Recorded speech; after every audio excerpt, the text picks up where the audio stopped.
దేవుని నామానికి మహిమ కలుగును గాక. తిరిగి దేవుని యొక్క సన్నిధిలో దేవుని యొక్క వాక్యాన్ని మనం ధ్యానం చేయడానికి దేవుడిచ్చిన కృపను బట్టి దేవుని స్తుతిస్తూ ఉన్నాను. చిన్న ప్రార్థన చేసుకుందాం. కృపా సత్య సంపూర్ణ గొప్ప తండ్రి, నీ కొందనాలు. ఈ ప్రాముఖ్యమైన సమయమందు నీ వాక్యమును మేము ధ్యానం చేయబోతున్నాం. మీరు మాతో మాట్లాడండి. నీ ప్రత్యక్షత జ్ఞానం మీరు మాకు అనుగ్రహించండి. నీ వాక్య సంబంధమైన జీవితాన్ని మీరు మాకు అనుగ్రహించమని నీ కృపకు మమ్మల్ని అందరినీ అప్పగించుకుంటూ యేసు నామమున ప్రార్థించి అడిగి వేడుకొనుచు ఉన్నాము తండ్రి, ఆమేన్. షైన్ ఆఫ్ షెకెన్ ఆఫ్ ఫ్యాక్ట్స్ అను ఈ కార్యక్రమంకు ప్రేమపూర్వకంగా మిమ్మలను ఆహ్వానిస్తూ ఉన్నాను. దేవుని యొక్క సన్నిధిలో మరి ఆత్మఫలం అనే అంశాన్ని గురించి మనం ధ్యానం చేస్తున్నాం. తిరిగి ఆత్మఫలము అనే అంశంలో భాగంగా ఈరోజు సాత్వికం అనే అంశం ఈరోజు మనం ధ్యానం చేయబోతున్నాం. సాత్వికం అనేది ఆత్మఫలంలో దేవుడు మనకిచ్చిన ఫలం. ఎలా మన జీవితంలో సాత్వికం అనే ఫలాన్ని మనం పొందుకోవాలి, మన జీవితంలో ఎలా ఆ సాత్వికం అనే ఫలాన్ని మన జీవితంలో అభివృద్ధి చేసుకోవాలి అనేది వాక్య ఆధారాలతో దేవుని యొక్క వాక్య తరగతిలో మనం నేర్చుకుందాం. ముఖ్యంగా సాత్వికం అనేది గలతీయులకు రాసిన పత్రిక 5:22 సాత్వికం అనేది ఆత్మఫలముగా దేవుడు మనకు అనుగ్రహించాడు. మత్తయి రాసిన సువార్త 11 28-29 మనం గమనిస్తే, ప్రయాసపడి భారం మోసుకొనుచున్న సమస్త జనులారా, నా యొద్దకు రండి, నేను మీకు విశ్రాంతిని కలుగచేస్తాను అనే మాట యేసుక్రీస్తు ప్రభు మాట్లాడుతున్నాడు. ఇక్కడ మనం గమనించినప్పుడు ప్రయాసపడి భారం మోస్తున్న ప్రతి ఒక్కరిని యేసు ప్రభు ఆహ్వానిస్తూ ఉన్నాడు. నా యొద్దకు రండి, నేను మీకు విశ్రాంతిని కలుగచేస్తాను అనే మాట అంటున్నాడు. ఇది సాధారణంగా మనం తీసుకుంటే నిజంగానే దేవుని యొద్దకు యేసుక్రీస్తు దగ్గరకు వచ్చిన తరువాత విశ్రాంతిని యేసుక్రీస్తు కలుగచేస్తాడు. అయితే యేసుక్రీస్తు ప్రభు కలుగజేస్తున్న ఈ విశ్రాంతి ఆయన మనకు నెమ్మది కలుగజేస్తాడు, మన భారము నుండి విడుదల కలుగజేస్తాడు, నెమ్మదిని సంతోషాన్ని మనకు కలుగజేస్తాడు అనే రీతిగా ఈ అర్థం ఉంది. వాస్తవంగా ఈ మాట యేసుక్రీస్తు ప్రభు ప్రయాసపడి భారం మోసుకొనుచున్న సమస్త జనులారా, నా యొద్దకు రండి, నేను మీకు విశ్రాంతి కలుగజేస్తాను అనే అన్నాడు. అయితే ఆ విశ్రాంతి అనేది మనకి కలగాలి అంటే యేసుక్రీస్తు ప్రభు ఒక విధానాన్ని పాటిస్తున్నాడు, ఒక పద్ధతిని ఆయన పాటిస్తున్నాడు. అదేమిటి? మత్తయి రాసిన సువార్త 11:29 ఆయన ఏమంటున్నాడు? నేను సాత్వికుడను అనే మాట మాట్లాడుతున్నాడు. నేను సాత్వికుడను, దీన మనస్సు గలవాడను అని అంటున్నాడు. ఎందుకు ఆ మాట అంటున్నాడు? నేను సాత్వికుడను, దీన మనస్సు గలవాడను అని అంటూ, కనుక సాత్వికుడను దీన మనస్సు గలవాడును గనుక మీ మీద నా కాడి ఎత్తుకొని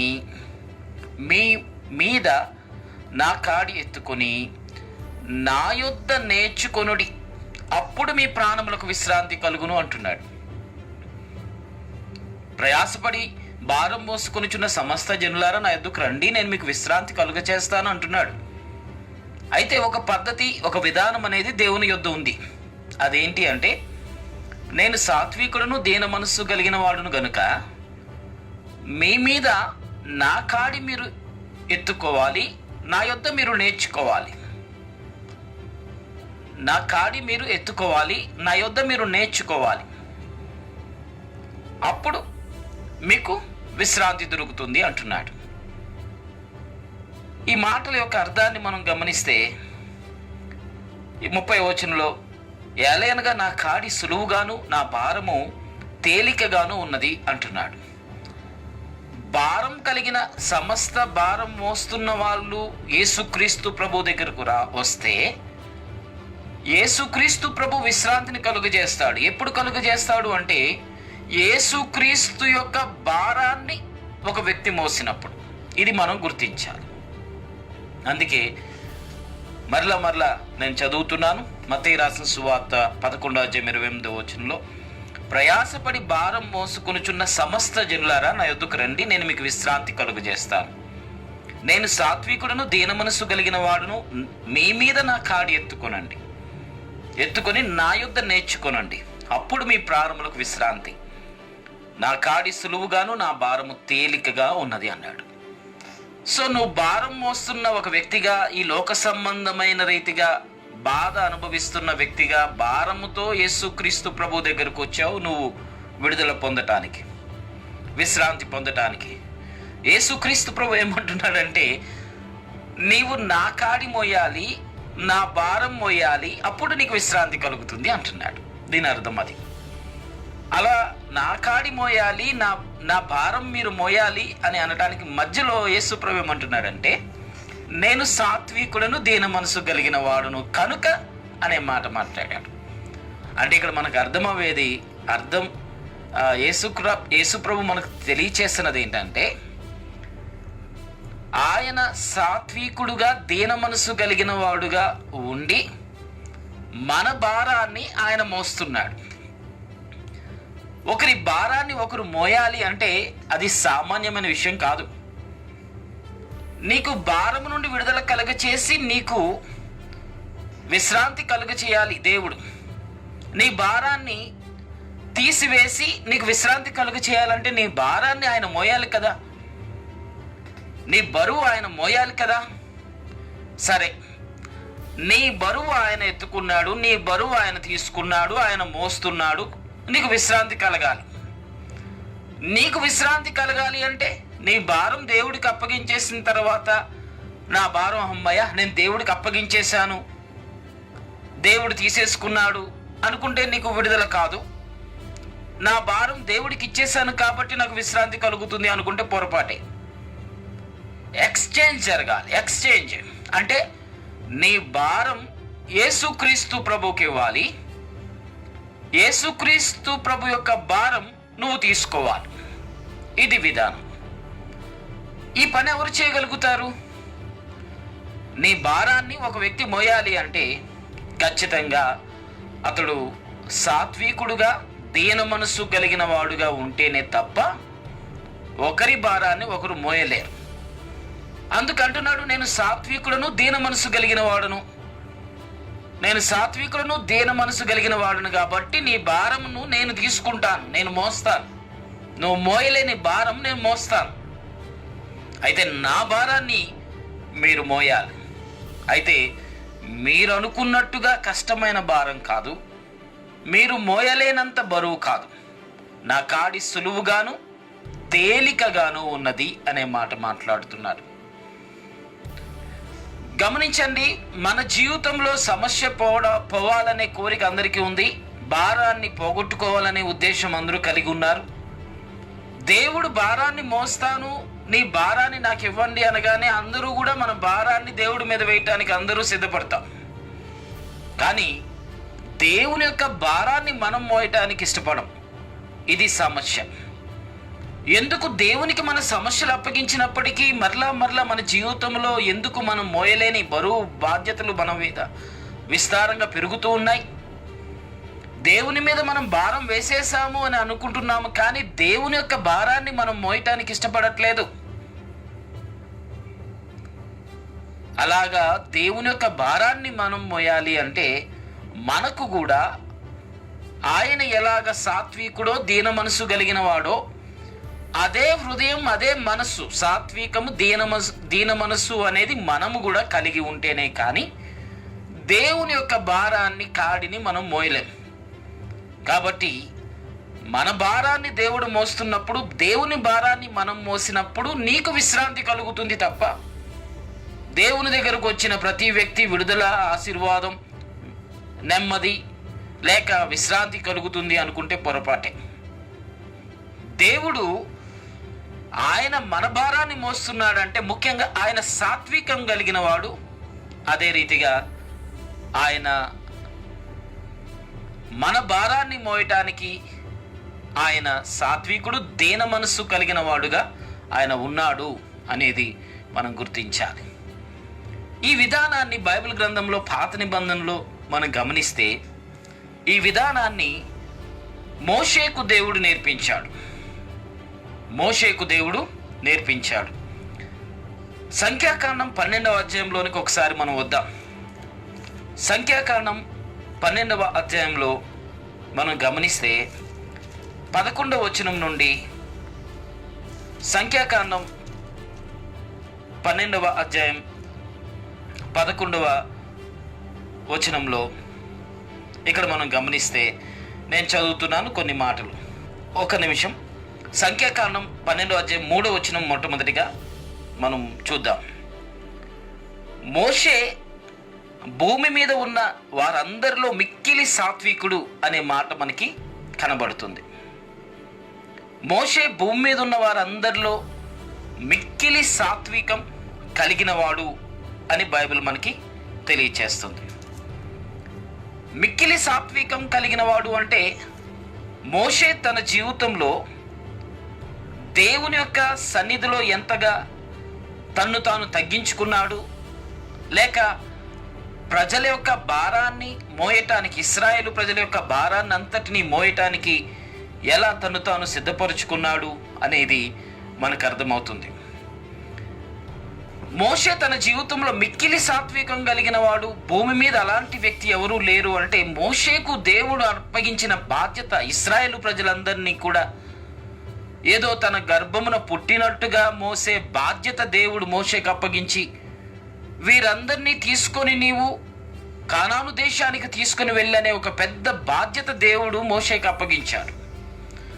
మరి ప్రజల యొక్క భారాన్ని మోషే మోయాలి అంటే, ప్రజల భారాన్ని మోషే మోయాలి అంటే మోషే జీవితంలో ఏం కావాలి? సాత్వికం, దీన మనసు అనేది కావాలి. సాత్వికం, దీన మనసు అనేది మోషే జీవితంలో మోషే కలిగి ఉన్నప్పుడు, అప్పుడు మాత్రమే ప్రజల యొక్క భారాన్ని మోషే మోయగలుగుతాడు. తరువాత 12వ అధ్యాయం సంఖ్యాకాండం 11 నుండి నేను చదువుతున్నాను. అహరోనికి ఇలా అంటున్నాడు, అయ్యో నా ప్రభువా, మేము అవివేకులం, పాపులమైన మేము చేసిన ఈ పాపం మా మీద మోపవద్దు. తన తల్లి గర్భంలో నుండి పుట్టినప్పటికే సగము మాంసము క్షీణించిన శిశువు శవం వలె ఆమెను ఉండనీయకుము అని మోషేతో చెప్పగా, మోషే ఎలుగెత్తి, దేవా దయచేసి ఈమెను బాగు చేయమని యెహోవాకు మొరపెట్టెను. అప్పుడు యెహోవా మోషేతో, ఆమె తండ్రి ఆమె ముఖమును మీద ఉమ్ము వేసిన ఎడల ఆమె 7 దినములు సిగ్గుపడును గదా, ఆమె పాలెం వెలుపల 7 దినములు ప్రత్యేకంగా ఉండవలెను, తరువాత ఆమెను చేర్చుకొనవలెను. ఇక్కడ మనం గమనిస్తే ఈ సన్నివేశంలో మోషే మీద సనుగుకున్న మిరియాము, మోషేకు విరోధంగా ప్రవర్తించిన మిరియాము విషయంలో తిరిగి మరలా మోషే తన విషయంలో ప్రార్థన చేస్తున్నాడు. మోషేకు భిన్నంగా వ్యతిరేకంగా ప్రవర్తిస్తున్న మిరియాము విషయంలో మరలా మోషే తన అక్క అయిన మిరియాముకు క్షమాపణ కలగాలి. అయ్యో, ఇలాంటి శోధన సమస్య నుండి, రోగము నుండి ఆమె స్వస్థపరచబడాలనే ప్రార్థన మోషే చేస్తున్నాడు. ఇక్కడ మనం గమనిస్తే మోషే జీవితంలో సాత్వికాన్ని దేవుడు ఎలా నేర్పిస్తున్నాడు అంటే, మోషే మంచి చేస్తుంటే వ్యతిరేకంగా, మోషేకు విరోధంగా, శత్రువులుగా సొంత వారే ప్రవర్తిస్తున్న సమయంలో, తన కుటుంబమే తనకు విరోధంగా ప్రవర్తిస్తున్న సమయంలో దేవుడు శిక్ష కలుగు చేస్తున్నప్పుడు, అయ్యో ప్రభువా, అలా చేయొద్దు, క్షమించు, మా అక్కని క్షమించు, అలాగా బాధ పెట్టొద్దు, అలా రోగం కలుగ చేయొద్దు అనే రీతిగా తిరిగి మరలా తన అక్క విషయంలో ప్రార్థన చేస్తూ ఉన్నాడు. అంటే ఒక వ్యక్తిని క్షమించడం, ఒక వ్యక్తి తనను దూషిస్తున్నప్పటికీ దేవుని సన్నిధిలో ఆమె పక్షంగా ప్రార్థన చేయటం, ఆమెకు క్షమాపణ కలగాలి, స్వస్థత కలగాలనే ప్రార్థన చేయటం, ఇవన్నీ జరగాలి అంటే మోషేకు దీన మనస్సు, సాత్వికం అనేది కావాలి. ఎందుకు? చాలా పెద్ద బాధ్యత మోషే తల మీద ఎత్తుకున్నాడు. తన అన్నయ్యన అహరోను ఒక పక్క సహకారంగా ఉండాలి, ఒక పక్క మిరియాము ఒక పక్క తనకు సహకారంగా ఉండాలి. తను ఒక్కడే ఇశ్రాయేలు ప్రజలందరినీ నడిపించలేడు, తనతో పాటు కుటుంబం తనకు సహకారంగా ఉండాలి. అలాంటి సమయంలో తనకు విరోధంగా మిరియాము తన అక్క సొంత అక్క వ్యతిరేకంగా ఉన్నప్పుడు అది తన జీవితంలో పరిచర్య చేస్తున్నప్పుడు అది చాలా ఆటంకంగా ఉంటుంది. కాబట్టి మోషే జీవితంలో ఒక పక్క ప్రజలందరి భారాన్ని మోస్తూ నలిగిపోతున్న సమయంలో సొంత కుటుంబం నుండే శోధన సమస్యలు ఉంటే ఎలా తట్టుకోగలడు? అయితే తన అక్క విషయంలో క్షమాపణ అడిగే ప్రార్థన చేస్తున్నాడు అంటే మోషే జీవితంలో మనకు అర్థమవుతుంది, మోషేకు దేవుడు సాత్వికమును నేర్పిస్తున్నాడు. అందుకే భూమి మీద ఉన్న వారందరిలో భూమి మీద ఉన్న వారందరిలో మోషే సాత్వికం కలిగిన వాడు అనేది మనం గుర్తిస్తున్నాం. సో బాధ్యత ఎక్కువగా మోషే జీవితంలో ఉన్న కారణంగా మాటి మాటికి అతడు చికాకు పడే సందర్భాలు ఏర్పడతాయి. ఎందుకంటే ప్రజలు మాకు ఇది కావాలి అది కావాలి అని మోషే మీద సనుగుకోవటం, మోషేకు విరుద్ధంగా ప్రవర్తించటం ఇవన్నీ జరుగుతున్నప్పుడు మోషే దేవునికి వ్యతిరేకంగా ఎందుకు అసలు ఈ బాధ్యత అప్పగించావు నాకు ఎందుకు అని ప్రశ్నించిన సందర్భాలు ఉన్నాయి. అయితే సాత్వికం అనేది, దీన మనస్సు అనేది మోషే జీవితంలో ప్రయాణం ప్రారంభించబడినప్పటి నుండి ప్రయాణం చివరి వరకు కూడా 40 సంవత్సరాల సుదీర్ఘ కాలంలో దేవుని యొక్క సన్నిధులు ఎలా తగ్గించుకోవాలో, దీన మనసు కలిగి ఉండాలో మోషేకు దేవుడు నేర్పించాడు.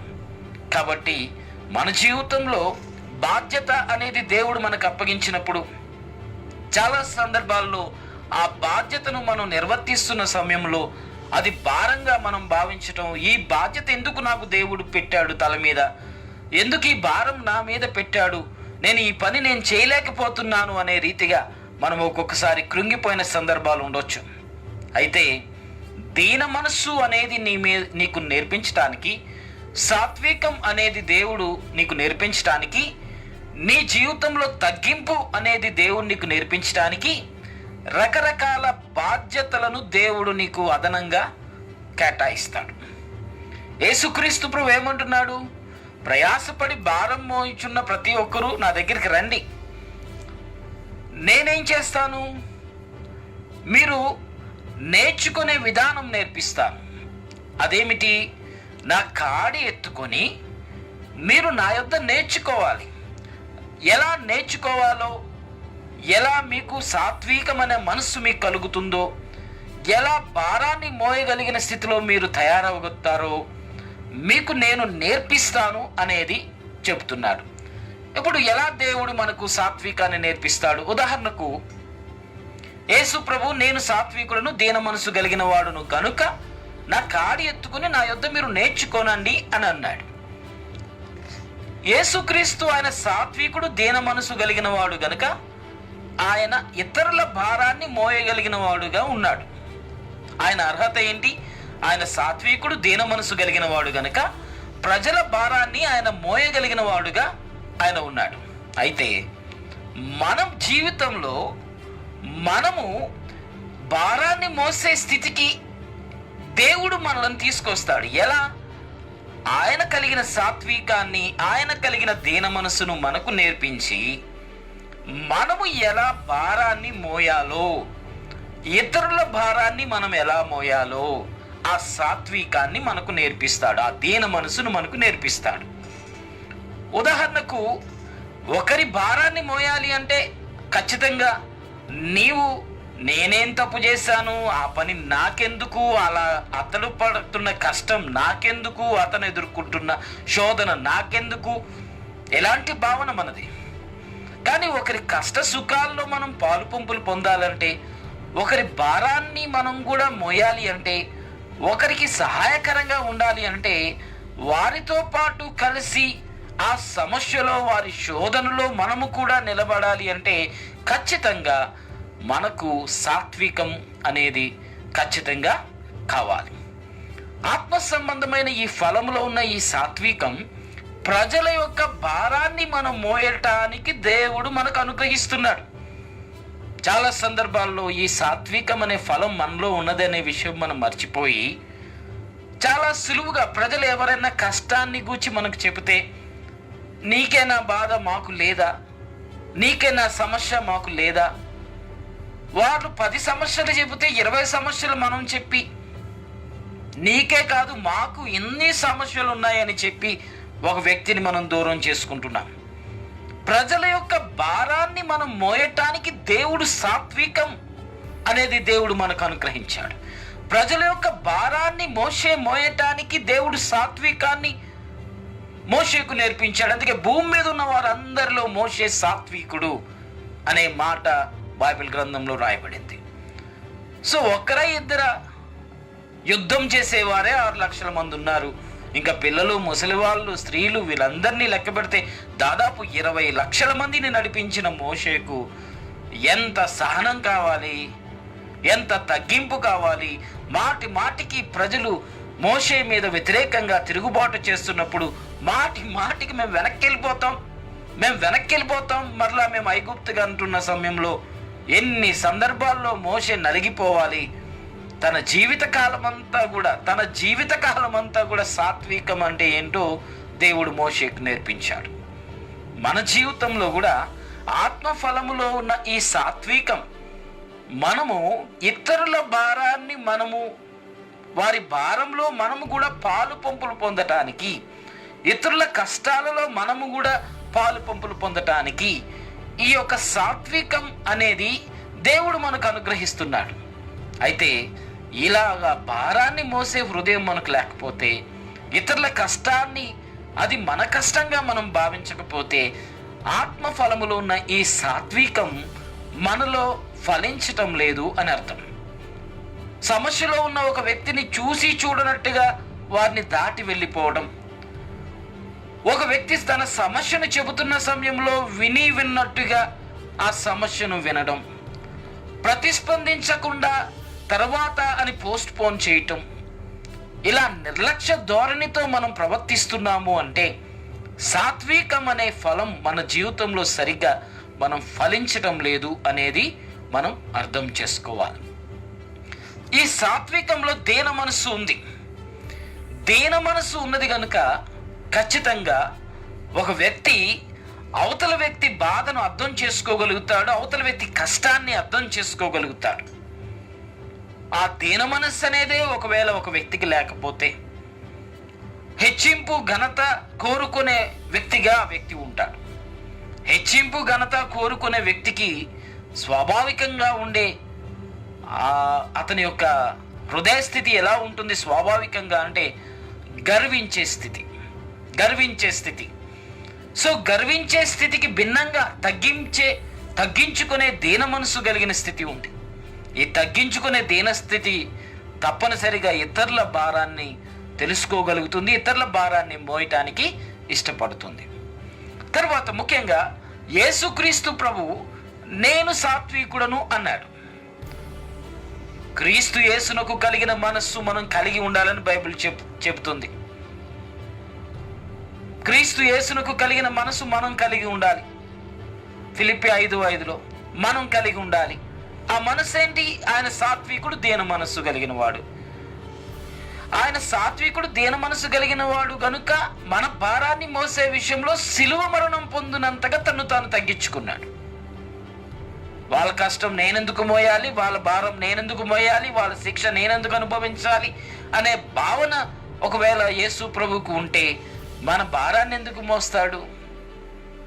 సాత్వికం కలిగిన వ్యక్తి ఇతరుల భారాన్ని మోస్తాడు. యేసుక్రీస్తు ప్రభు మనందరి భారాన్ని మోస్తాడు సిలువలో. అంటే మనందరి భారాన్ని మోసి ఆయన ముద్దాయిగా మార్చబడి శిక్ష అనుభవించాడు. అంటే యేసుక్రీస్తు ప్రభు చెప్పినట్టుగా నేను సాత్వికుడను, దీన మనస్సు కలిగిన వాడును అనేది అక్షర సత్యం. అది యేసు ప్రభు తన జీవితంలో శిలువ మరణం ద్వారా ఆయన మనకది తెలియచేశాడు. సాత్వికం కలిగిన స్థితి. సాత్వికులు గురించి బైబిల్ ఏమని చెప్తుంది? యేసుక్రీస్తు ప్రభు మొట్టమొదటిగా ప్రసంగం చేసిన మత్తయి రాసిన సువార్త 5వ అధ్యాయంలో 5వ వచనంలో సాత్వికులు ధన్యులు, వారు భూలోకమును స్వతంత్రించుకుంటారు అనే మాట రాయబడింది. సాత్వికం కలిగిన ఒక వ్యక్తి భూలోకాన్ని స్వతంత్రించుకుంటాడా? సాత్వికం కలిగిన ఒక వ్యక్తి భూలోకాన్ని స్వతంత్రించుకొని పరిపాలన చేసే రీతిగా, తన మాట చెల్లుబాటు అయ్యే రీతిగా, స్వతంత్రించుకునే రీతిగా ఒక వ్యక్తి ఉండగలుగుతాడా అంటే అవును, ఉండగలడు. సాత్వికం కలిగిన ఒక వ్యక్తి ఒక వ్యక్తి యొక్క భారంలో పాలు పంపులు పొందుతాడు కాబట్టి ఆ వ్యక్తి అందరికీ కావాలి. ఒక వ్యక్తి యొక్క భారాన్ని చూస్తూ అతడు కఠినంగా ఉండడు కాబట్టి ఈ సాత్వికం కలిగిన వ్యక్తి ప్రపంచానికి కావాలి. కాబట్టి సాత్వికం కలిగిన ఒక వ్యక్తి, అతని యొక్క స్పందించే హృదయం, ఇతరుల సమస్యల విషయంలో అతడు పడే కష్టం, ఇతరులను విడుదల కలుగజేసే విషయంలో అతడు చేసే సాహసాలు, ఇతరుల కొరకు అతడు పనిచేసే విధానం, ఇదంతా కూడా ఆత్మఫలము కలిగిన సాత్వికుల అవసరం ప్రపంచానికి ఉంది. ఒక వ్యక్తికి ఉన్న కష్టాన్ని చూసి చూడనట్టుగా దాటి వెళ్ళిపోతున్న రీతిగా చాలా మంది ఈరోజు మనం జీవిస్తున్నాం. మంచి సమరయుడు అనే ఒక కథ, ఒక ఉపమానం యేసుక్రీస్తు ప్రభు చెబుతున్నప్పుడు, వాక్యం తెలిసిన వ్యక్తులు, శాస్త్రులుగా పరిసయ్యులుగా పిలువబడుతున్న వ్యక్తులు, ఒక వ్యక్తి దొంగల చేత కొట్టబడి మూలుగుతూ నిస్సహాయ స్థితిలో, రక్తం ఒక పక్క బ్లీడింగ్ అయిపోతూ, ఇంకా కొంత సమయానికి ఇక కోమా, రక్తం అతనికి బ్లీడింగ్ అయిపోతే కోమాలోకి వెళ్ళిపోయే పరిస్థితి కూడా ఏర్పడింది. అతనికి కలిగిన కష్టాన్ని చూసి జాలిపడి వెళ్ళిపోయి ఉంటారు, లేకపోతే చూసి చూడనట్టుగా వెళ్ళిపోయి ఉంటారు. కానీ వాక్యం అంటే అసలు ఏంటో తెలియని ఒక అన్యుడైన వాడు సమరయుడు ఇమ్మీడియట్గా అతని గాయాన్ని కట్టాడు. బ్లీడింగ్ అయిపోకుండా, రక్తస్రావం జరగకుండా కత్తితో పొడిచేశారు. గాయాలు పాలైపోయాడు. కత్తితో పోట్లు పొడిచేశారు దొంగలు. గాయాలు పాలైపోయిన వ్యక్తికి కట్లు కట్టాడు. ఆ బ్లడ్ బ్లీడింగ్ అయిపోకుండా అతని ప్రాణాన్ని సంరక్షించాడు, అతని ప్రాణాన్ని నిలబెట్టాడు. అతన్ని తీసుకుని వెళ్ళి పూటకోళ్ళ వాళ్ళ యొద్దకు తీసుకుని వెళ్ళి అతనికి భోజనం పెట్టండి, సదుపాయాలు ఇవ్వండి, చూసుకోండి, మెడికల్ అలవెన్సెస్ అన్ని రకాలుగా అతనికి కావాల్సిన అవసరత తీర్చి అక్కడి నుండి అతడు వెళ్ళాడు. దేవుడు ఎరగని ఒక వ్యక్తి. దీన్ని బట్టి మనకి ఏమర్థమవుతుంది? శాస్త్రులు పరిచయులు జాలిపడిన వ్యక్తులుగా వెళ్ళిపోయి ఉండొచ్చు, చూసి చూడకుండా వెళ్ళిపోయి ఉండొచ్చు. కానీ వాక్యం తెలియని ఒక వ్యక్తి, సమరయుడిగా ఉన్న ఒక వ్యక్తి కష్టంలో పాలు పంపులు పొందుకున్నాడు కదా, అతని యొక్క బాధ్యతను తన బాధ్యతగా తీసుకుని అతని ప్రాణాన్ని నిలబెట్టాడు కదా. అందుకు వాక్యం తెలియని ఒక వ్యక్తి సమరయుడు చేసిన పనిని బట్టి సమరయుడే దేవుని దృష్టిలో గొప్పవాడు. చాలా సందర్భాల్లో వాక్యం ఎంతగా మనకు తెలిసినప్పటికీ, వాక్య సంబంధమైన అనుభవం మనకు ఎంత ఉన్నప్పటికీ, దేవుని యొక్క ప్రేమను గూర్చిన విధానం, దేవుని యొక్క ప్రేమ త్యాగం అన్నీ మనం తెలుసుకున్నప్పటికీ, ఎందుకు ఇతరుల కష్టాలలో, ఇతరుల బాధలలో ఎందుకు మనం పాలు పంపులు పొందటం లేదు? ఇతరులతో పాటు వారికి ఉన్న సమస్య నుండి వారిని బయటకు తీసుకొచ్చే రీతిగా ఎందుకు మనం వారి విషయంలో ఆలోచించటం లేదు? ఒకటి, మనకున్న భారమే ఎక్కువ, మనకున్న సమస్యలే ఎక్కువ, మన భారమే ఎక్కువ, వారి బాధల్లో ఎలా పాలు పంపులు పొందుతాము అనే భావన. కాబట్టి ప్రయాసపడి భారం మోసుకొనుచున్న సమస్త జనులారా నా యొద్దకు రండి అంటే ఇమ్మీడియట్గా మనకేమనిపిస్తుంది ఆ మాటను బట్టి? అంటే సమస్త జనులారా అని దేవుడు మాట్లాడాడు, భారం మోయుచున్న ప్రజలారా అని దేవుడు మాట్లాడాడు. ఆ భారం అంటే పాపం. ఆ పాప భారమును మోస్తున్న వారికి యేసుక్రీస్తు ప్రభు విడుదల ఇస్తాడు. కాబట్టి ఈ మాట పాపుల గురించి దేవుడు మాట్లాడుతున్నాడు. పాపం అనే భారాన్ని మోస్తున్న ప్రతి వ్యక్తికి విడుదల కలుగజేస్తాను అని యేసు ప్రభు చెప్తున్నాడు అనుకుంటారు. పాపం అనే భారాన్ని మోస్తున్న ప్రతి వ్యక్తికి ఆయన విడుదల ఇస్తాడు, అది వాస్తవం. ఎందుకంటే ఆయన రక్షకుడు, కరెక్టే. కానీ ఇక్కడ చెబుతున్న ఈ మాట ఏంటో తెలుసా?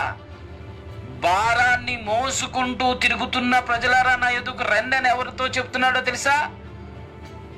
నీ భారమే, నువ్వు రక్షించబడినా రక్షించబడకపోయినా నీ భారమే నీకు ఎక్కువైపోయి, నువ్వు మోయలేనంత బరువు అయిపోయి, అసలు దేవుని యొక్క ఉద్దేశం ఏంటి, దేవుని యొక్క ఆయన చిత్తం ఏంటి అనేది కూడా ఆలోచించే తీరిక లేకుండా 24 గంటల సమయం దేవుడు మనకిస్తే 24 గంటల సమయం ఏంటి, ఇంకొక 2 గంటలు దేవుడు పెంచితే మంచిది కదా అని ఆలోచిస్తున్నారు. నీకు ఇంకో 2 గంటలు ఉంటే మంచిది కదా, సమయం సరిపోవట్లేదు, నా బాధ్యతలు నేను నిర్వర్తించుకోవడానికి 24 గంటలు సరిపోవట్లేదని ఆలోచించుకుంటున్న నీ గురించే దేవుడు మాట్లాడుతున్నాడు.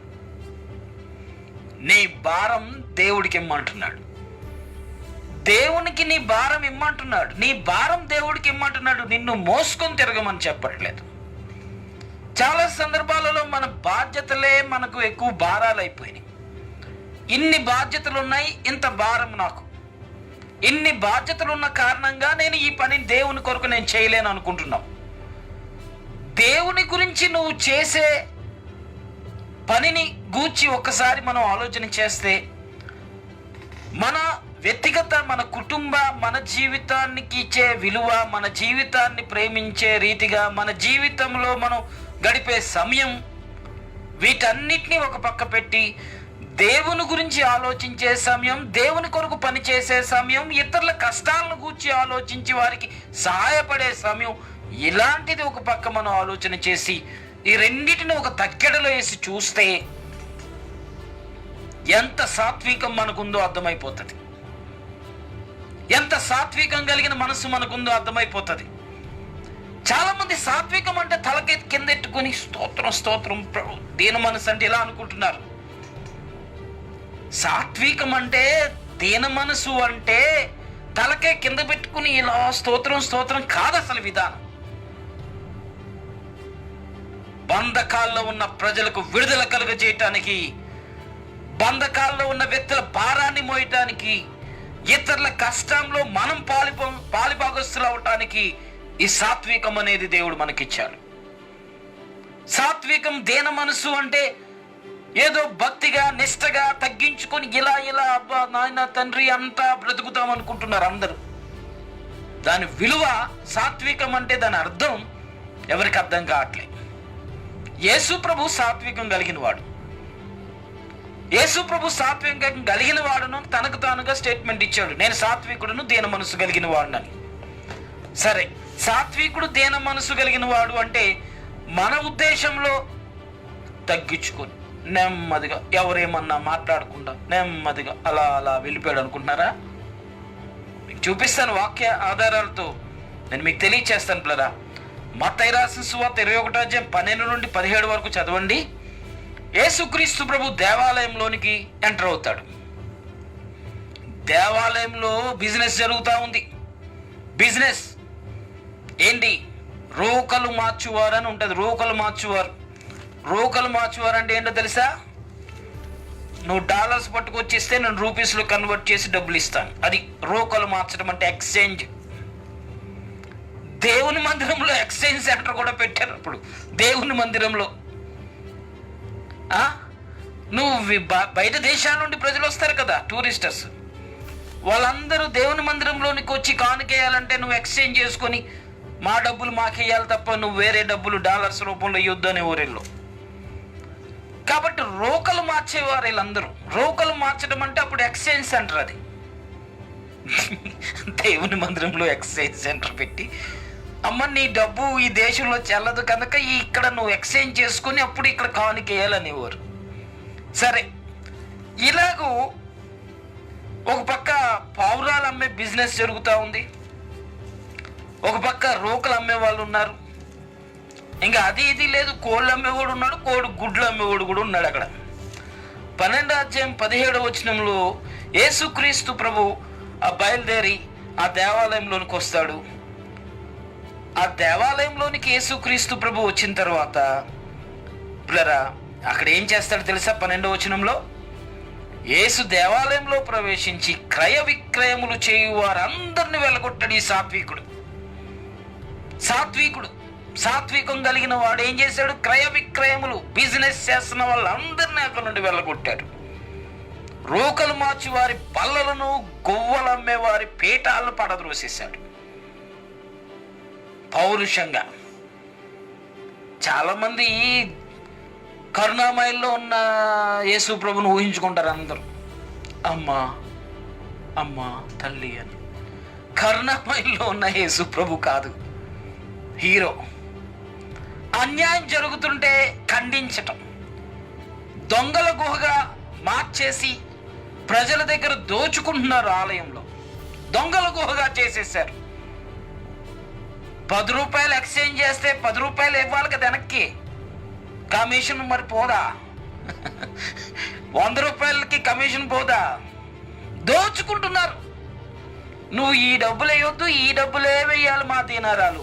సరే, మీ దీనారాలు వేయాలంటే మేము ఎక్స్చేంజ్ చేసుకోవాలి కదా అంటే ఎక్స్చేంజ్ చేసిన తర్వాత 100 రూపాయలకు 100 రూపాయలు ఎవరు? ఇక్కడ 1000 రూపాయలకు 1000 రూపాయలు ఎవరు? మరి ఏం చేస్తారు? కమిషన్ తీసుకుంటారు. కమిషన్ బిజినెస్లు స్టార్ట్ అయినాయి అక్కడ. మరి సాత్వికుడు కదా యేసుప్రభు, చూసి చూడనట్టు వెళ్ళిపోవాలి కదా, చూసి చూడనట్టు పట్టించుకోకుండా వెళ్ళిపోవాలి కదా. స్తోత్రం స్తోత్రం, మనకెందుకులే అని. సాత్వికం అంటే అందరూ ఏదో ఇలా స్తోత్రం మనకి ఎందుకు వచ్చిందిలే, అది ఎందుకు వచ్చిందిలే అనుకుంటున్నారు. సాత్వికం అంటే అన్యాయాన్ని ఖండించే తత్వం. మోషే సాత్వికుడే కదా.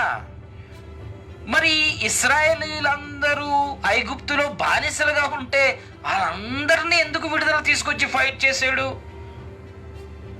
వాళ్ళకి శాలరీలు ఇవ్వట్లేదు ఫరో, శాలరీలు ఇవ్వట్లేదు. తరాలు అందరూ కూలీలే. ఏం పని చేస్తున్నావా అంటే ఏం చేస్తున్నావయ్యా అంటే ఇటుకలు చేస్తున్నాం. కొడుకు ఏం చేస్తున్నాడయ్యా అంటే ఇంజనీర్లు ఎవరు లేరు, మళ్ళీ ఇటుకలు చేస్తున్నాం. ఇది వాళ్ళ యొక్క కూలీల వ్యవస్థ స్థితి. మరి మోషే ఏం చేశాడు? మరి శాలరీ ఎంత వస్తుందా అంటే శాలరీ లేదు వాళ్ళకి. అన్యాయంగా బానిసలుగా నలిగిపోతున్న ఇశ్రాయేలు ప్రజలను ఏం చేశాడు మోషే? వారందరినీ బయటకు తీసుకురావడానికి సాత్వికుడు అనేవాడు ఫైట్ చేశాడు. వారి శాలరీలు, ఇశ్రాయేలు ప్రజల శాలరీలు ఐగుప్తీయులు దోచుకుంటుంటే, వాళ్ళ కష్టాన్ని దోచుకుంటుంటే, నానా బాధలు పెట్టి వాళ్ళతో వెట్టి చాకరీలు చేస్తుంటే, కఠినంగా వీళ్ళు పుట్టిందే బానిసలు అన్నట్టుగా వాళ్ళని ట్రీట్ చేస్తుంటే, వాళ్ళ పక్షంగా సాత్వికుడైన మోషే ఫైట్ చేయలేదా? వాళ్ళ పక్షంగా మోషే సాత్వికుడైన వాడు ఫైట్ చేయలేదా? సాత్వికుడు అంటే ఇలా తగ్గించుకొని ఇలా మనకెందుకులే వాళ్ళ కష్టాలు, మనకెందుకులే వీళ్ళ కష్టాలను చూసుకుంటూ వెళ్ళిపోయేవాడు కాదు. సాత్వికుడు అంటే ఒక మంచి సమరయుల్లాగా బాధల్లో ఉన్న వాడి కట్లను కట్టి, వాడి గాయాలు కట్టి సేవ చేసేవాడు సాత్వికుడు. క్రైస్తవులనే పేరుతో, సాత్వికం కలిగి మనసు దేన మనసు ఉందనే పేరుతో ఓ తెల్ల బట్టలు వేసుకోవడం వరకు, లేక భక్తితో స్తోత్రం స్తోత్రం అనటం వరకు మాత్రమే మన భక్తి అయిపోయింది. సమాజంలో ఉన్న వాళ్ళ పరిస్థితులు ఏంటి, ఎలా వాళ్ళు దోచబడుతున్నారు, ఎలా వాళ్ళు మోసపోతున్నారు మన చుట్టూ ఉన్న ప్రజలు అనే విషయంలో మనకెందుకులే అనే ధోరణి మనం కలిగి ఉంటున్నాం. సాత్వికులు ఇతరుల కష్టాల్లో పాలు పంపులు పొందుకుంటారు, ఇతరుల బాధల్లో పాలు పంపులు పొందుకుంటారు. చూసి చూడనట్టుగా వెళ్ళిపోరు సాత్వికులు. సాత్వికులు అనేటప్పటికి ఒక దేన మనసు అనే ఒక టైటిల్ బోర్డు వేయటం, దేన మనసు కలిగిన వాళ్ళంటే అన్నిటికీ తగ్గించుకోవాలి బ్రదర్ అని ఒక మూఢ విశ్వాసం పెట్టుకున్నాం. మరి అన్నిటికీ తగ్గించుకునేవాడు యేసుప్రభు ఊరుకున్నాడా? ఆలయంలో బిజినెస్ జరుగుతుంటే యేసుప్రభు ఊరుకున్నాడా? మత్తయి రాసిన సువార్త 21:12-17 వచనాలు, యోహాను రాసిన సువార్తలో ఇంకొకటి యోహాను రాసిన సువార్త 2:14-15 వచనాలు గమనిస్తే, తిట్టకుండా తిట్టాడు పరిసయ్యుల్ని, శాస్త్రుల్ని. మీరు సొన్నం కొట్టిన సమాధులు అన్నాడు. మీ మతంలో కలుపుకోవడానికి మీరు దేశాలు తిరిగేస్తారు. మీరు ఎంత భయంకరంగా శాస్త్రులు పరిసయ్యుల మీద సీరియస్ అయ్యాడు యేసు ప్రభు. సాత్వికుడు కదా, తగ్గించుకోవాలి. వాళ్ళు ఏం చేసినా చూసి చూడనట్టు వెళ్ళిపోవాలి కదా. ఇది మనం అనుకునే సాత్వికం. మనం లేనిపోని తగిలించాం. సాత్వికం అంటే తెల్లని బట్టలు వేసుకోవాలి, స్త్రీలైతే ముఖానికి ముసుకేసుకోవాలి, అమ్మో అది అపరిశుద్ధత, అమ్మో ఇది అపరిశుద్ధత అని మనం చూసి చూడనట్టుగా వెళ్ళిపోవాలంటున్నాం. తేడా వస్తే తాట తీస్తాడు సాత్వికుడు అంటే. పరిసయ్యులు శాస్త్రులను యేసు ప్రభు ఊరుకున్నాడా? ప్రజలను మోసగిస్తుంటే, దోచుకుంటుంటే ఊరుకున్నాడా?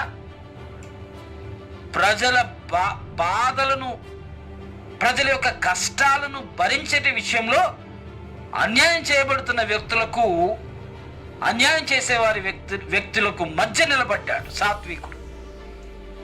అన్యాయం చేయబడుతున్న ప్రజలకు, అన్యాయం చేస్తున్న శాస్త్రులు, పరిచయులకు మధ్య నిలబడ్డాడు యేసు ప్రభు. ఇది నిజమైన సాత్వికం.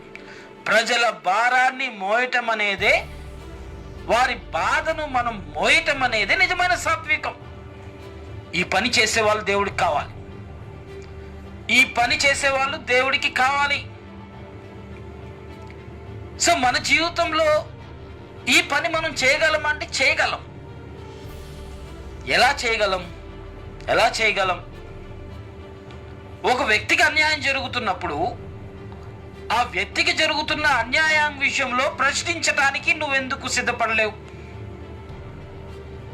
అదే అన్యాయం నీ ఇంట్లో, నీ కుటుంబంలో ఒక వ్యక్తికి జరిగితే నువ్వు చూస్తా ఉండగలవా?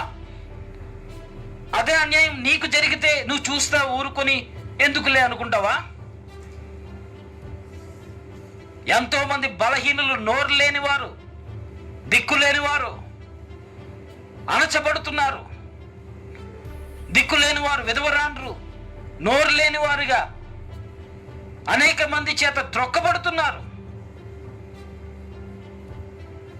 నీ జీవితంలో నీవు సాత్వికం కలిగిన వ్యక్తివైతే ప్రజల పక్షంగా మాట్లాడటానికి నువ్వే నోరవ్వాలి. బైబిల్ ఏం చెప్తుంది? విధవరాండ్ర పక్షంగా వ్యాజ్యమాడమని చెప్తుంది బైబిల్. విధవరాండ్రు, మొగదిక్కు లేని వాళ్ళు, నిస్సహాయ స్థితిలో ఉన్న వాళ్ళు, వాళ్ళ బాధ పట్టించుకునే వ్యక్తులు ఎవరు లేని స్థితిలో దీన మనసు కలిగిన వ్యక్తులు ఉన్నారు. ఈ మాటలు వింటున్న, ఈ ఆన్లైన్లో వింటున్న వ్యక్తులు, భవిష్యత్తులో వింటున్న వ్యక్తులు, ఒక లాయర్ అయితే, క్రిస్టియన్ లాయర్ అయితే, అడ్వకేట్ అయితే, ఇలా అణచబడుతున్న విధవరాండ్రు, దిక్కులేని వాళ్ళకు జరుగుతున్న అన్యాయం విషయంలో ఫైట్ చేయలేరా? సాత్వికం కలిగిన వ్యక్తిగా, ఒక వ్యక్తి భారాన్ని మోసే వ్యక్తిగా, ఒక వ్యక్తికి న్యాయం జరిగించడానికి ఒక అడ్వకేట్గా మీరు పనిచేయలేరా? న్యాయ వ్యవస్థలో ఉన్న, డిపార్ట్మెంట్లో ఉన్న వ్యక్తులు, ఈ సాత్వికం కలిగిన ఫలం కలిగిన వ్యక్తులు, యేసుక్రీస్తు ప్రభువుని నమ్మిన వ్యక్తులు, వారికి ఉన్న చట్టంలో ఉన్న అధికారాన్ని బట్టి అన్యాయం చేయబడుతున్న వ్యక్తులకు న్యాయం చేయలేరా? చేయగలరు.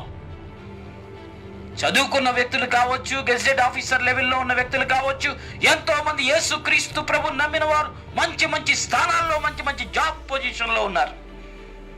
వాళ్ళందరూ చేయగలరు. సాత్వికం అనేది ఇతరుల భారాన్ని మోసే బాధ్యత దేవుడు మనకు అప్పగించాడని తెలిస్తే వారికి ఉన్న విశేష అధికారాలు ఉపయోగించి, పదవులు ఉపయోగించి, ఒకవేళ నాయకులైతే, పొలిటికల్ లీడర్స్గా వాళ్ళు ఉన్నారు, దేవునిలో రక్షించబడిన వ్యక్తులైతే వాళ్ళు కూడా సేవ చేయగలరు. సాత్వికం అంటే ఇతరుల భారాన్ని మోసే రీతిగా మనకు ట్రైనింగ్ ఇస్తున్నాడు యేసు ప్రభు. మన భారాన్ని యేసుక్రీస్తు ప్రభు తీసుకొని ఆయన భారం పెడుతున్నాడు. ఆయన భారం ఏంటి? అనేక మంది నోళ్ళు లేక మూయబడి, అణచబడి, చుట్టూ ఉన్న ప్రజలు అనగద్రొక్కబడుతూ బాధలు అనుభవిస్తున్న వారందరూ దేవుని సన్నిధిలో ఆర్తనాదాలు చేస్తున్నారు, ప్రభువా న్యాయం తీర్చని. ఇప్పుడు సాత్వికం కలిగిన ఆత్మను దేవుడు నీకు ఎందుకు ఇచ్చాడు? ఆ ఫలం ఎందుకు ఇచ్చాడు? వారి ఆర్తనాదాలన్నీ దేవుడు విని నిన్ను పంపించటానికి, ఆ ఫీల్డ్లో నువ్వు పని చేయటానికి. వారి ఆర్తనాదాలు విని దేవుడు నిన్ను ఆ ఆత్మఫలములో ఉన్న సాత్వికంతో దేవుడు నిన్ను పంపిస్తున్నాడు. సాత్వికం అంటే ఇతరుల భారాన్ని మోయటానికి నీకు దీన మనసు కలిగిన స్థితి. మోషే ఎలాగైతే సాత్వికుడిగా ఇశ్రాయేలు ప్రజలను భారాన్ని మోసి వాళ్ళను గమ్యానికి నడిపించాడో, అనేక మంది భవిష్యత్తుకు నీవు ఒక వ్యక్తిగా, ఒక సహాయం చేసే ఒక వ్యక్తిగా, అనేక మంది భవిష్యత్తును తీర్చిదిద్దే ఒక వ్యక్తిగా ఈ సాత్వికం అనే ఫలాన్ని నువ్వు ఉపయోగించి ఇతరుల కష్టాలలో నువ్వు కూడా పాలి భాగస్థుడిగా సహాయపడటానికి సాత్వికం అనే ఈ ఫలం దేవుడు మనకిచ్చాడు. యేసుక్రీస్తు ప్రభు ప్రజలందరి భారాలు ఎందుకు మోసాడు? ఆయన సాత్వికుడు కాబట్టి. నీ భారం పోవాలని నువ్వు కోరుకుంటున్నావు దేవుడి దగ్గరకు వచ్చి, మంచిదే. మరి ఇతరుల భారం పోవాలని ఎందుకు కోరుకోవట్లేదు? నీకు క్షేమం కలగాలి, నీకు ఆశీర్వాదం కలగాలి, నీకు మేలు జరగాలని నువ్వు కోరుకుంటున్నావు. మరి ఇతరులకు కూడా అదే జరగాలని ఎందుకు నువ్వు కోరుకోవట్లేదు? అంటే నీ స్వార్థమా? దేవుని దగ్గరకు వచ్చిన తర్వాత నీ స్వార్థంగా నీకు కావలసిన అవసరతలు తీర్చబడితే చాలు, ఇతరుల గురించి నాకు ఎందుకు అనుకుంటున్నావా? దేవుడు మనకు నేర్పించేది అదే. నేను సాత్వికుడును దీన మనసు కలిగిన వాడును గనుక నా కాడి ఎత్తుకుని నా యొద్ద మీరు నేర్చుకోనండి అంటున్నాడు. ఆ నేర్పించేది ఏంటి? నీ భారం ఆయన తీసుకుంటాడు, ఆయన భారాన్ని నీకు పెడతాడు. ఆయన భారం నీలో ఉంటే అది ఏమి బరువైంది కాదు, కాడి సులువుగా ఉంటుంది, తేలిగ్గా ఉంటుంది. అప్పుడు నువ్వేం చేస్తావో తెలుసా? బాధ్యత కలిగిన వ్యక్తిగా, ప్రజల కష్టాలలో ఉన్న వ్యక్తులకు విడుదల కలిగించే రీతిగా, అనగదొక్కబడుతున్న వారికి విడుదల కలిగించే ఒక వ్యక్తిగా, అన్యాయం చేయబడుతున్న వ్యక్తులకు విడుదల కలిగించే ఒక వ్యక్తిగా, ఇతరుల యొక్క కష్టాలలో పాలు పంపులు పొందుకునే ఒక వ్యక్తిగా నీ జీవితంలో దేవుడు అలాంటి ఫలం ఉపయోగించి ఇతరులకు సహాయం చేసే రీతిగా పనిచేయటానికి దేవుడు నిన్ను ట్రైనింగ్ ఇచ్చి వాడుకుంటాడు. నీకున్న ఇన్ఫ్లుయెన్స్లు ఉపయోగించుకో, నీకు తెలిసిన వారిని ఉపయోగించుకో. అన్యాయం అనేది జరుగుతున్నప్పుడు అది నాకెందుకులే చూసి చూడనట్టుగా వెళ్ళిపోవటం కాదు. ఇలాగే ఎవరి గురించి వాళ్ళు స్వార్థంగా ఆలోచించుకొని వాళ్ళ గురించి మనకెందుకు, వీళ్ళ గురించి మనకెందుకు అని అనుకుంటున్నాము. భక్తి అంటే 4 గోడల మధ్యలో దేవుని గుళ్ళోకి వెళ్ళిన తర్వాత దేవుని సన్నిధిలో ప్రభువా ప్రభువా అని కన్నీరు కాచటమో, లేక మన వేషధారణ మార్చుకొని భక్తిగా నిష్టగా దేవునిలో ఉండటమో అనుకుంటున్నారు. యేసుక్రీస్తు ప్రభు ఫీల్డ్ వర్క్ చేశాడు. బాహ్య ప్రపంచంలో ఉన్న ప్రజల యొక్క అవసరతలు తీర్చాడు. బాహ్య ప్రపంచంలో ప్రజలు అనగదొరకబడుతుంటే శాస్త్రులు పరిచయాలను ఎదిరించాడు. ఎందుకు యేసు ప్రభువుని సిలువ వేసేస్తారు? ఎందుకు యేసు ప్రభువుని చంపడానికి వాళ్ళు నిర్ణయం తీసుకున్నారు? వీడుంటే అడ్డు, మనల్ని ప్రశ్నిస్తున్నాడు, మన అధికారం క్రింద ఉన్న ప్రజల్ని స్వతంత్రులుగా చేసేస్తున్నాడు, మనమేమో ఇంతకాలం వారిని బానిసలుగా పెట్టి మీరు చేతులు కడుక్కుంటానే కానీ కాళ్ళు కడుక్కుంటానే కానీ అన్నాలు తినొద్దు, లేకపోతే ఇలా పద్ధతులు పాటించాలి, మీకు రావాల్సిన మీకు వచ్చిన రాబడులంతలో పుదీనా కొత్తిమీరతో సహా మీరు కానుకలు ఇచ్చేయాలి, ఎన్నో రిస్ట్రిక్షన్స్ పెట్టి మనం ప్రజలందరినీ అదుపులో పెట్టుకున్నాం. ఇతనొచ్చేయండి మనందరి ఆధీనంలో ఉన్న ప్రజలను బయటకు తీసుకెళ్ళిపోతున్నాడేంటి? ఇది వాళ్ళకు కలిగిన కక్ష, ఈర్ష్య, కోపం. మంచి పని చేసినందుకు యేసు ప్రభుని సిలువ వేయటానికి అడ్డు తొలగించుకోవడానికి ప్రయత్నం చేశారు. మన ఆలోచన విధానంలో మార్పులు రావాలి. నీ కష్టం పోవాలని కోరుకుంటున్నావు, నీ భారం పోవాలని దేవుని దగ్గరకు వచ్చావు, కరెక్టే. మరి దేవుని యొక్క భారాన్ని మోయటానికి నువ్వు ఎందుకు ఇష్టపడట్లేదు? దేవుని యొక్క భారాన్ని నువ్వు పొందుకొని ఆ భారం నీలో ఉంటే గనక నీ జీవితంలో ఇతరుల కష్టాలను గురించి పనిచేసి ఇతరులకున్న బంధకాల నుండి విడుదల చేసే పనిని చేయటానికి దేవునికి సాత్వికం అనే ఫలం ఇచ్చాడు కదా. కాబట్టి సాత్వికం దీన మనసు అంటే నిన్ను నువ్వు తగ్గించుకొని దేవుని సన్నిధిలో ప్రార్థనలు చేసి విస్తారంగా ఉపవాసాలు చేసి సాత్వికం దీన మనసు అంటూ దేవునితో 4 గోడల మధ్యలో భక్తితో ఉండడానికి కాదు ఈ సాత్వికం. సాత్వికుడైన మోషే ఎలాగైతే ఇశ్రాయేలు ప్రజల బానిసత్వం నుండి విడుదల కొరకు పనిచేశాడో అదే రీతిగా సాత్వికం కలిగిన నీకు, సాత్వికం అనే ఆత్మఫలము కలిగిన నీకు దేవుడు తెలియజేస్తున్నాడు. దేవుని యొక్క భారం నువ్వు కలిగి ఇతరుల యొక్క భారము నుండి, వారికి ఉన్న భారము నుండి విడుదల కలుగజేసే పరిచర్య చేయటానికి సాత్వికం అనే దేవుడు మనకి అనుగ్రహించాడు. కాబట్టి మన జీవితంలో చూసి చూడనట్టుగా వెళ్ళిపోతూ భక్తిగా ఉన్నాం అనుకోవద్దు. చూసి చూడకుండా వెళ్ళిపోతూ మనకు మనం మంచిగా ఉన్నాం కదా, క్షేమంగా ఉన్నాం కదా అనుకోవద్దు. మనం ఫీల్డ్ వర్కర్స్, ప్రజల పక్షంగా మాట్లాడే నోరు మనమే. అన్యాయం చేయబడుతున్న వారికి మనము ఆదరణగా, అన్యాయం చేయబడుతున్న వ్యక్తులకు ధైర్యాన్ని కలిగించే వ్యక్తులం మనమే.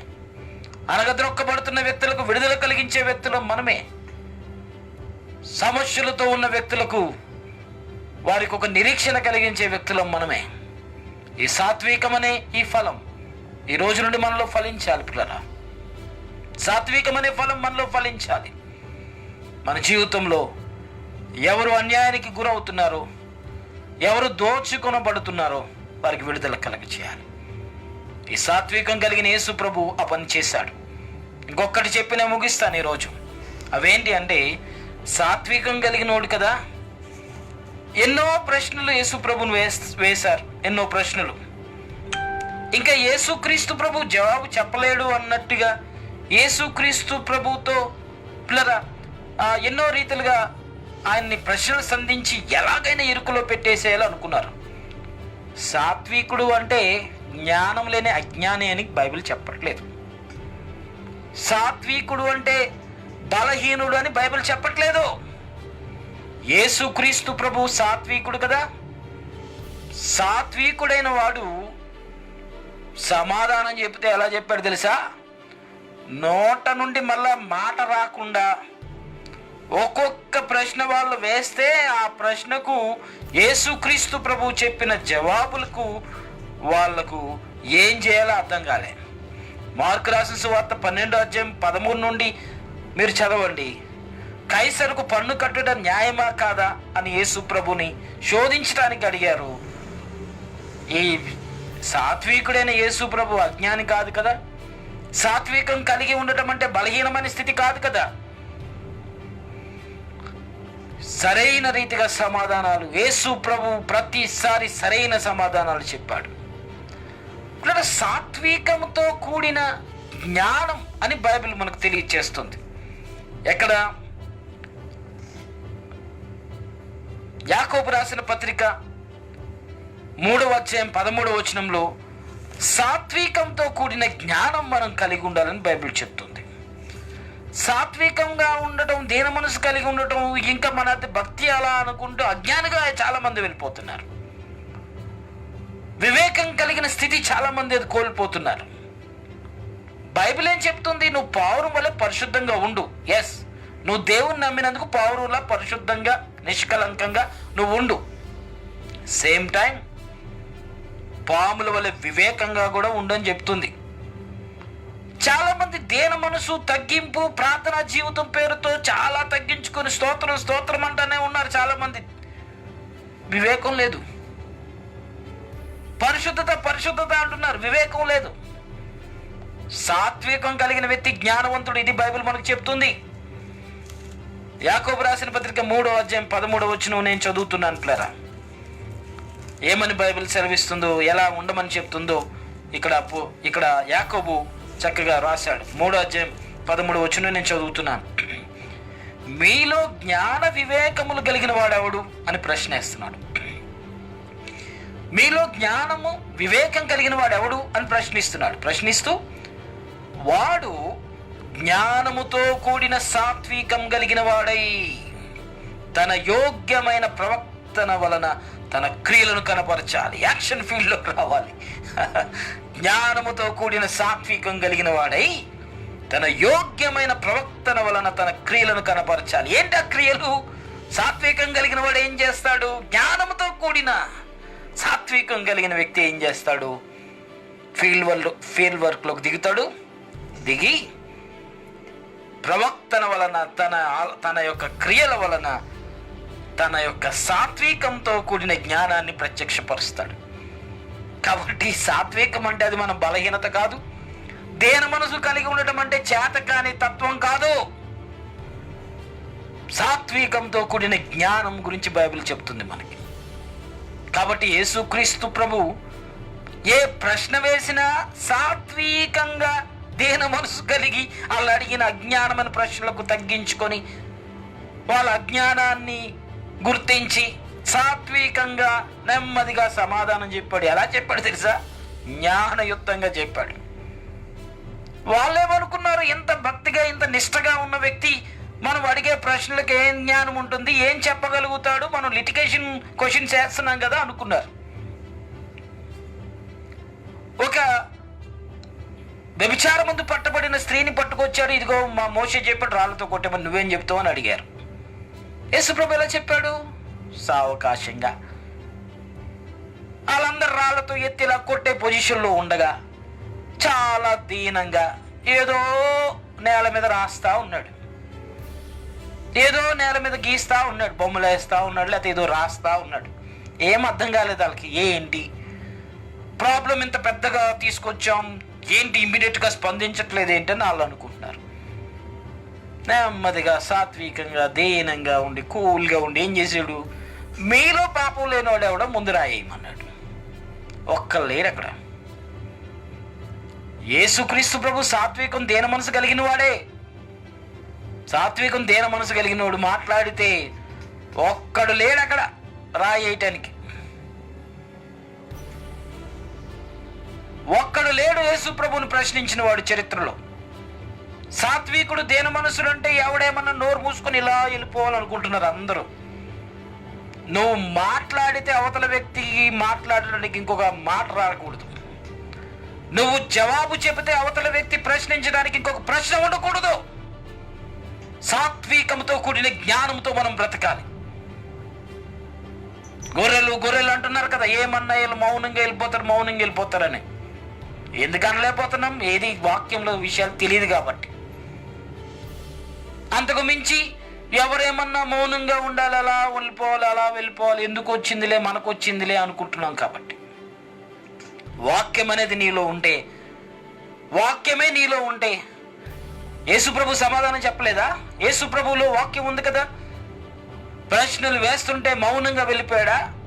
ప్రశ్నలు సంధిస్తుంటే ఒక్క ప్రశ్న కూడా మరలా ఇంకొక ప్రశ్న వేయకుండా ఉండే జవాబులు చెప్పాడు. ప్రశ్న వేసిన వ్యక్తికి అర్థం కాలేదు, అసలు ఎందుకు వేసాడు ఆ ప్రశ్న అనే రీతిగా అనుకున్నారు అందరూ. ఈ కైసరుకు పన్ను కట్టడం న్యాయమా కాదంటే అసలు బ్యానర్ నా దగ్గర తీసుకురండి, దాని మీద ఉన్న బొమ్మ ఎవరిది, చేరాత ఎవరిదంటే ఇది కైసరుదే అన్నారు. మరి కైసరికి ఇచ్చేయండి, దేవుడికి ఉండడం వాళ్ళందరికీ మతిపోయింది. ఏం చేయాలి అర్థం కాలే. మన జీవితంలో దీన మనసు కలిగి ఉండడం, సాత్వికం కలిగి ఉండడం అంటే నోరు మూసుకొని అలా వెళ్ళిపోవటం కాదు. సాత్వికంతో కూడిన జ్ఞానంతో మనం స్పందించాలి. సాత్వికంలో జ్ఞానం ఉంది. సాత్వికంలో ప్రజల యొక్క బాధల నుండి విడిపించే జ్ఞానం ఉంది. అణగదొరకబడుతున్న ప్రజల కొరకు వారి భారాన్ని మోసే సత్తా ఉంది సాత్వికంలో. నువ్వు మాట్లాడకపోతే ఒకరి పక్షంగా, ఒక వ్యక్తి అన్యాయానికి గురవుతున్నప్పుడు నువ్వు మాట్లాడకపోతే, మనకెందుకు వచ్చిందిలే అనుకుంటే రేపు నీకు జరిగితే, ఆ కష్టం నీకొస్తే తన దాకా వచ్చేదాకా ఎవరికి ఏది అర్థం కాదంట. భక్తి పేరుతో, భక్తి ముసుగులో వాళ్ళ కష్టాలు మనకెందుకు, వీళ్ళ కష్టాలు మనకెందుకు అనుకుంటూ వెళ్ళిపోతున్నామేమో. ఈ సాత్వికం అనే ఫలం గురించి వింటున్న ప్రతి ఒక్కరూ, ఈ ఫలం, సాత్వికం అనే ఫలం మోషేలాగా ప్రజల కష్టాన్ని పాలు పంపులు పొందుకునే సాత్వికం ఇది. యేసుక్రీస్తు ప్రభు మన పాపముల విషయంలో మన శిక్షను అనుభవించి ఎలా మన భారం మోసాడో ఆ సాత్వికం ఇది.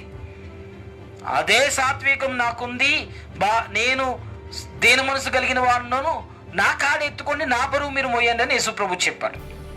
కాబట్టి దీన్ని సరిగ్గా మనం అర్థం చేసుకోవాలి. దేవుని సాత్వికాన్ని దేవుడు మనకిచ్చాడు ఆత్మఫలం రూపంలో.